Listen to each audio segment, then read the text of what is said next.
There we go. Sharon in Illinois, you're on. Thank you for waiting. Yes, hello. Hi. Hey.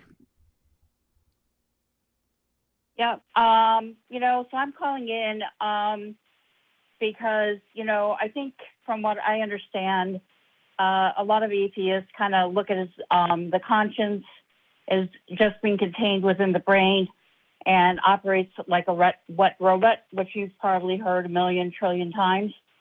And I would like to ask how you think that conscience and reason can just be, come about with a bunch of chemicals, and how chemicals could have organized thought and reason.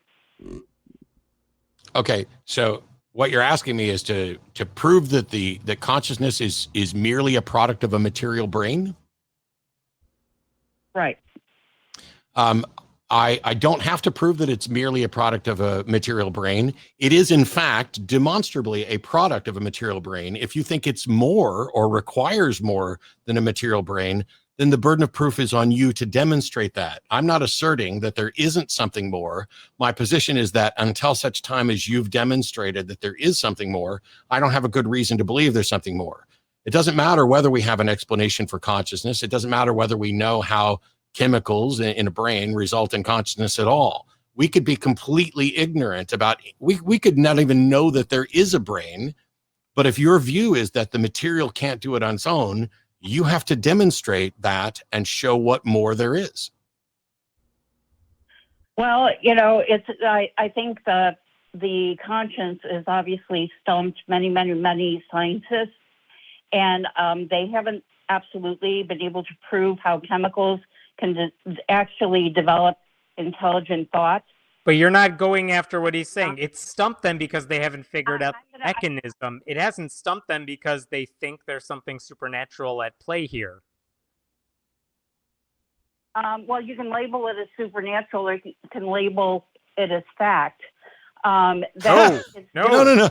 That's not even close to a dichotomy. Yes, it's true. You could label it supernatural, or you could label it as fact. I wish that was a dichotomy. I wish it was the best. That would be the best dichotomy ever. There's facts and then there's bullshit. So here's the thing. Well, the fact that scientists don't have a good understanding and an explanation for consciousness does not mean that it's reasonable to conclude there must be something more than the material. That's you have to demonstrate. How can you demonstrate that, Sharon?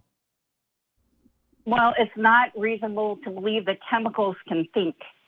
But you think it's reasonable? Sharon, are you ever going to answer the question that you've actually been asked, or are you going to keep deflecting with bullshit?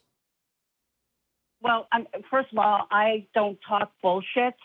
You are. That doesn't describe an intelligent conversation. You're not having an intelligent conversation. I've pointed out where the burden of proof rests.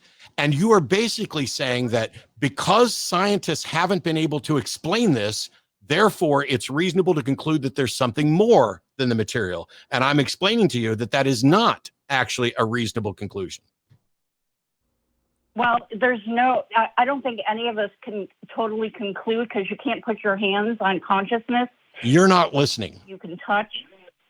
I am listening, but you are no. All right, you are not thinking.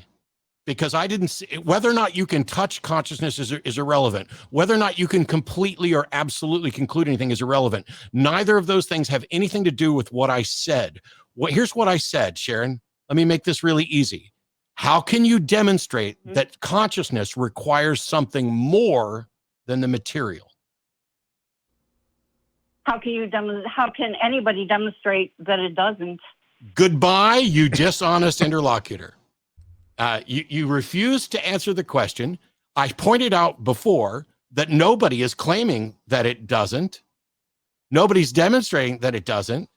For you to come back and say, well, you can't prove it's material only, is irrelevant. That is a shifting of the burden of proof. If you think it's more than material, then you have to demonstrate that.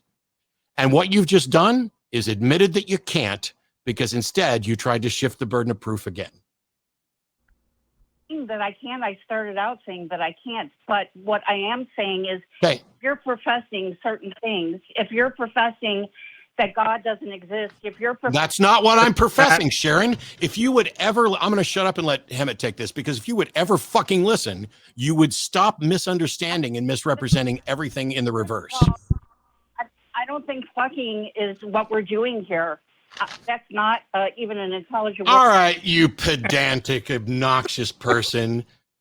We're not fucking. You and I are definitely not fucking, Sharon.